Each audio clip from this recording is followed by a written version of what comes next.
Qu'on le veuille ou non, les changements climatiques vont avoir une grande influence sur l'agriculture et la production de bleuets sauvages n'y fera pas exception.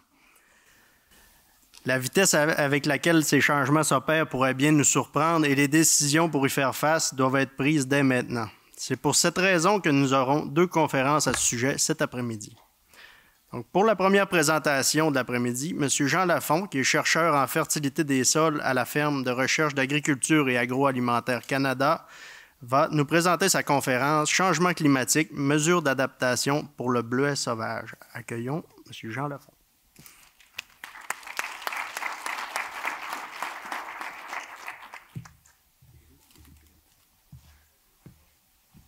Merci Pierre-Olivier. Bonjour à tout le monde.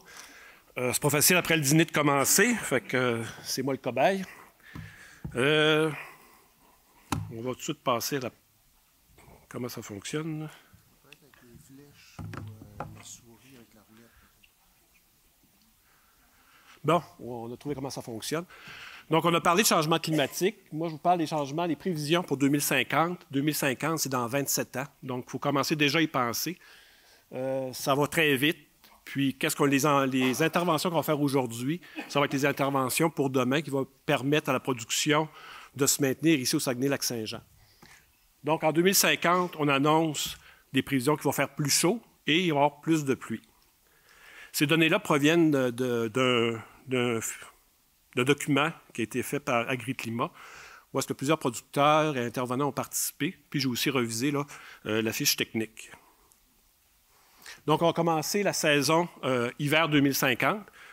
Donc, les températures vont être plus chaudes. Est-ce que c'est un bon signe pour les êtres humains? Oui. Est-ce que pour la culture? On ne le sait pas. Il va y avoir des froids extrêmes moins fréquents, des périodes plus chaudes. Donc, au lieu qu'il neige, ça se peut qu'il pleuve. Donc, c'est peut-être moins intéressant pour notre culture. Et la durée de l'hiver va être plus courte. Les précipitations hivernales vont être plus élevées, des risques de pluie plus grands. Donc, accumulation possible de l'eau en surface du sol, mais également aussi moins de neige, ou pas de neige du tout au sol. Et évidemment, la saison hivernale va être plus courte, là, de 170 jours, 138 versus 170. Au niveau de la culture, bien évidemment, on a parlé de risque de pluie, donc des risques de formation de glace au sol, pas de neige. Donc, on peut créer une couche de glace en surface, un manque d'aération à la culture, risque de gel des tiges, des bourgeons floraux, des rhizomes. Il n'y a plus de couverture de neige, donc la couche protectrice est disparue. Puis également, on a annoncé des périodes plus chaudes, donc il peut y avoir des pathogènes qui ne passaient pas l'hiver ici à moins 40, mais peut-être qu'à moins 20, ils vont passer l'hiver. Au printemps 2050, donc un dernier gel printanier 13 jours plus tôt, donc 12 mai comparé au 25 mai. Mauvaise nouvelle, c'est que ça va encore geler au printemps. Donc, les gels tardifs du printanier vont encore exister. Nombre de degrés jours de croissance plus élevé, plus de précipitations au printemps et la durée de la saison de croissance, 23 jours plus long. Oups, pas du bon bord. L'effet sur la culture, bien évidemment, on va avoir un départ plus hâtif de la végétation, mais on connaît encore un gel. Le gel tardif du printemps va encore arriver. Donc, oui, on décolle plutôt notre culture, mais on est encore à risque. Risque d'inondation dans les parties basses de champs. Donc, on a parlé plus de précipitations au printemps. Donc, on peut avoir des risques de formation de petits lacs qu'on a déjà vus là, dans nos bleuetières. Et évidemment, des risques d'érosion de sol et perte de nutriments par lessivage et de pesticides. L'été 2050, donc 10 jours avec des températures plus de 30 degrés. Ce ne sont pas des choses qu'on est habitué ici au Saguenay-Lac-Saint-Jean. Donc, vague de chaleur, mais également accompagnée de sécheresse. On va avoir la même quantité de pluie. Donc, on va avoir un déficit hydrique. Plus de chaleur, moins de pluie. Donc, il va manquer d'eau dans nos cultures. On a eu quand même une belle présentation ce matin sur l'irrigation. Et évidemment, on va avoir des pluies intenses, plus fréquentes et localisées. Au niveau de la culture, bien évidemment, on a décollé plutôt au printemps, donc une récolte plus hâtive. Il va y avoir des stress hydriques durant la saison, peut-être des nouveaux ravageurs, la mouche du bleuet ou d'autres, plus de pression déjà des ravageurs qu'on a. Va-t-on avoir des meilleures conditions pour la pollinisation au mois de mai-juin? Et évidemment, qu'est-ce qui va se passer au niveau de l'ahoutement de la plante? Automne 2050, donc on va avoir un automne où est-ce qu'il fait plus beau, plus chaud, 2,5 degrés supérieur. Le premier gel arrive plus tard, 14 jours plus tard. Et donc, évidemment, une fin de saison de croissance qui est plus longue, qui finit au 7 novembre. Au niveau de la culture, la période de récolte va être plus longue, car le gel hâtif d'automne est retardé. Donc, bonne nouvelle enfin. Donc, on va avoir du temps pour récolter. Mais la qualité ou la maturité du fruit va arriver plus tôt, donc on va être encore prêt à récolter rapidement nos fruits. Au niveau de la dormance, il va faire plus chaud. Est-ce que le plant va sortir de sa dormance puis il va se mettre à repousser à l'automne? On ne le sait pas trop. Et évidemment, on va avoir plus de temps à l'automne pour effectuer différentes opérations comme les travaux de fauchage, application de paillis, maintien des brise-vents. Une des choses qui a été difficilement mesurée, mais certainement qu'on va avoir des conditions climatiques extrêmes, plus fréquentes. Donc, des vagues de chaleur l'été, oui, et moins de froid extrême l'hiver. Avoir plus de précipitations intenses et les pluies verglaçantes, grêles et vents. Ça n'a pas été étudié dans l'étude, mais ça laisse suggérer fortement qu'on va vivre plus de genre d'événements-là. Au niveau des stratégies d'adaptation, les options demeurent limitées dans la culture du bleuet. Dans les autres cultures, dans les autres productions, on peut changer de cultivar, on peut changer de l'avoine, on peut mettre du blé, on peut cultiver du maïs, du soya, mais dans le bleuet, on a juste du bleuet. Donc, notre rotation est quand même limitée. Évidemment, on peut trouver des nouveaux champs à exploiter, des champs qui avaient été identifiés comme du potentiel bleuet, mais qui étaient situés plus au nord, donc un gel tardif printanier très tardif ou un gel d'automne hâtif. Donc, la saison de végétation n'était pas assez longue, mais peut-être que ces champs-là, en 2050, vont être propices à la culture du bleuet. Donc, le facteur limitatif climat va être levé. Et évidemment, on peut quand même améliorer nos pratiques culturelles sur notre entreprise. Un des premiers aménagements qui existent déjà quand même dans la majorité des bleuetières, ce sont les brise-vents. Donc, les brise-vents, on sait qu'ils permettent l'accumulation de la neige et on sait que c'est un des facteurs limitatifs, qu'on va avoir moins de neige l'hiver. Donc, on a tout intérêt à accumuler le plus possible de neige dans nos champs. Donc, évidemment, avoir un bon couvert de neige permet de réduire les risques de gel des tiges, des bourgeons et des rhizomes. Puis, évidemment, on augmente le nombre de bourgeons floraux par tige parce qu'on a protégé nos tiges, donc on augmente le rendement. On a intérêt à diversifier les espèces dans nos brise-vents pour avoir des hauteurs différentes, des largeurs, et évidemment s'assurer une bonne orientation et s'assurer aussi d'une bonne porosité. Donc, il faut que ce soit aménagé correctement. La création de brise-vents dans les bleuetières permet aussi de séquestrer du carbone. On peut aussi diversifier nos espèces pour peut-être avoir des espèces plus nobles. Étant donné qu'il va faire plus chaud, on va peut-être avoir des espèces qui ont une valeur commerciale plus grande. Faute de brise-vent, on peut quand même faucher en bande à l'automne, donc créer des mini-brise-vents, s'assurer quand même qu'ils sont bien orientés. On va créer aussi des meilleures conditions pour la pollinisation, il va moins venter, donc les abeilles vont pouvoir mieux travailler, et on va aussi diminuer l'évapotranspiration. Brise-vent, évidemment, il y a certaines limitations, il faut les entretenir. Il faut s'assurer qu'ils sont bien aménagés pour ne pas créer des poches d'air froid dans la bleuetière. Évidemment, ça va créer peut-être une gestion accrue des ravageurs.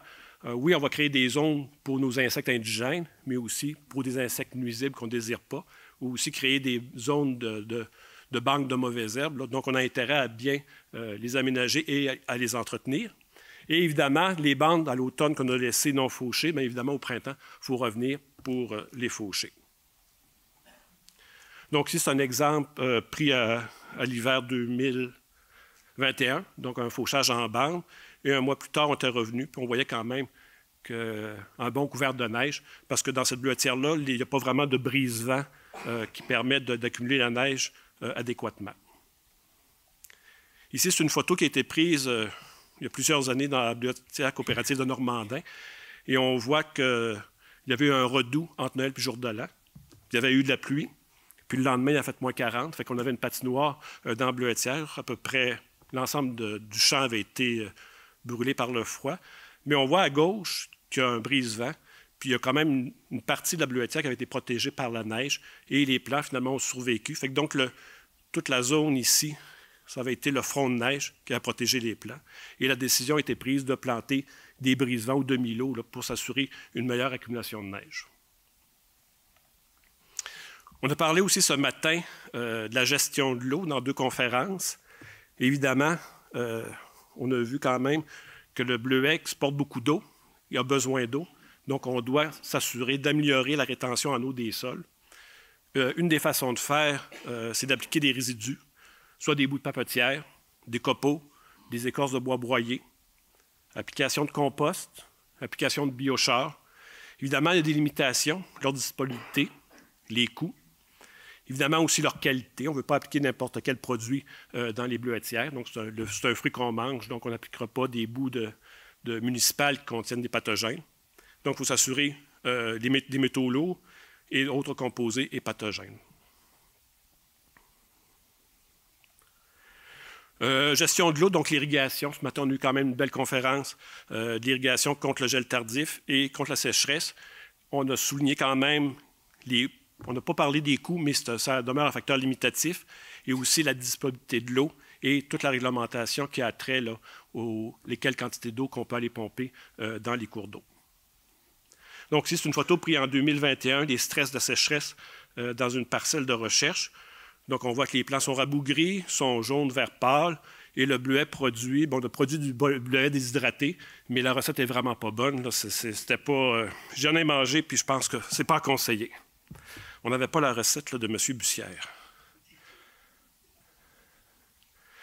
Encore au niveau de la gestion de l'eau, on a parlé des pluies l'hiver, on a parlé de pluie aussi au printemps. Donc, soit qu'on peut faire du drainage dans certaines sections de notre bleuetière, ou encore de faire du nivellement de terrain. Peut-être que le nivellement, c'est plus une chose qu'on peut faire lors de l'aménagement. Donc, ça évite l'accumulation de l'eau en surface. On améliore la productivité de certaines zones marginales, donc des fois qui étaient près de milieux humides, ou en tout cas plus loin des milieux humides. Diminue aussi la présence de certaines maladies, limitation, mais évidemment les coûts liés au drainage, et aussi la conservation des milieux humides. Donc, si je vous recommande de voir votre agronome qui va vous donner les bonnes recommandations par rapport aux travaux que vous pouvez faire. Donc, ici, c'est des photos qui illustrent quand même des zones humides où est-ce que les dommages sont permanents et le bleuet ne revient pas ou peu, et souvent, ce sont les mauvaises herbes là, qui sont plus présentes que d'autres choses. Au niveau de la gestion de culture, enfin, je vous parle de fertilisation, qui est plus mon domaine généralement, donc soyez pas inquiets, je vous en parle un petit peu. Donc, pour mieux gérer le risque du manque d'eau, dans le fond, on pourrait faire une application fractionnée des engrais, soit l'année de végétation et de production. Donc, si on a un événement de sécheresse, bien, on peut revenir l'année d'ensuite là, pour appliquer nos engrais. Donc, on limite les dommages liés à un manque de disponibilité des engrais. Ça augmente l'efficacité des engrais, d'une part, puis ça diminue aussi le lessivage dans le système, parce que si on avait eu trop de pluie, l'azote aussi aurait disparu dans le système. Donc, en fractionnant, on gère mieux le risque, soit de l'excès ou du manque d'eau. Également, au niveau de la fertilisation, on peut mieux gérer notre bleuetière par différentes zones d'aménagement, soit par des zones dénudées ou des zones affectées par le gel. Donc, on peut juste appliquer les bonnes quantités d'engrais aux bons endroits. Oui. Puis évidemment, par rapport aux zones affectées par le gel, il est toujours possible de réimplanter des rhizomes ou des tiges dans ces zones-là. C'est sûr que si on pense à la photo que je vous ai montrée tantôt de la bleuetière de Normandin, ce n'est pas envisageable là, de replanter des dizaines d'hectares. Mais si on a des petites zones qui ont été affectées, comme ici, donc on peut faire un peu de jardinage puis rendre productives ces petites zones-là qui avaient été affectées en allant chercher soit des plants en bordure des brise-vents ou de la forêt ou des rhizomes. Donc des choses qui sont possibles puis qui sont réalisables là, au niveau de petites superficies qui ont été affectées. Je vous ai parlé tantôt de pollinisation, si les conditions allaient être meilleures ou moins bonnes selon les conditions du printemps. Ici, c'est une étude qui a été réalisée par Frank Drummond de l'Université du Maine. Puis, dans le fond, il a compilé les jours de pollinisation, les bonnes journées de pollinisation au cours depuis 1960. Puis, on s'aperçoit que de 60 à 90, le nombre de jours qui étaient favorables à la pollinisation est à peu près aux alentours de 18. À partir de 90 jusqu'en 2015 à peu près, on voit que le nombre de jours diminue. Donc, les jours effectifs pour avoir une bonne pollinisation des fleurs ont diminué de façon quand même importante, significativement. Donc, on est rendu à peu près une douzaine de jours. Donc, qu'est-ce que ça veut dire? C'est que si le nombre de jours de pollinisation diminue, il faut s'assurer d'avoir la bonne force pollinisatrice à ces bons moments, soit par les abeilles, les bourdons ou nos insectes indigènes. Puis la chose surprenante, c'est qu'il a fait les corrélations entre les conditions climatiques, puis dans le fond, c'est vraiment la pluie qui était le facteur explicatif. Puis tantôt, j'ai parlé qu'au printemps, on allait avoir plus de précipitations, donc le nombre de jours qui vont être adéquats, probablement qu'ici aussi au Québec, vont diminuer. Au niveau des mauvaises herbes, insectes, maladies, bien évidemment, il y a forte chance qu'on ait de nouveaux ravageurs. La seule façon de les connaître, il faut les dépister. Donc, il faut aller voir dans nos champs, faire du dépistage comme on fait pour le niveau de la mouche. Si on n'avait pas fait de dépistage au niveau de la mouche, on n'aurait pas. Donc, on n'aurait pas de problème. Mais ça se mettre la tête dans le sable. Donc, il faut faire du dépistage. Puis, on a quand même des outils pour gérer ces ravageurs-là en utilisant une gestion intégrée. En résumé, moins de neige en hiver, plus de pluie et période chaude. Donc, les brise-vents sont la solution. Il faut les implanter aujourd'hui pour qu'en 2050, qu'on soit prêt. Déficit hydrique durant l'été, même quantité de pluie, mais températures plus élevées. Donc, il faut accroître la capacité de rétention en eau de nos sols et aussi utiliser l'irrigation si c'est possible. Nouveau ravageur ou pression accrue, il faut faire effectivement du dépistage pour vraiment suivre l'évolution des différentes maladies ou insectes. Et évidemment, il faut optimiser nos pratiques de gestion, soit par le contrôle des ravageurs, la pollinisation et la fertilisation selon les nouvelles conditions climatiques. Je vous remercie, c'est terminé.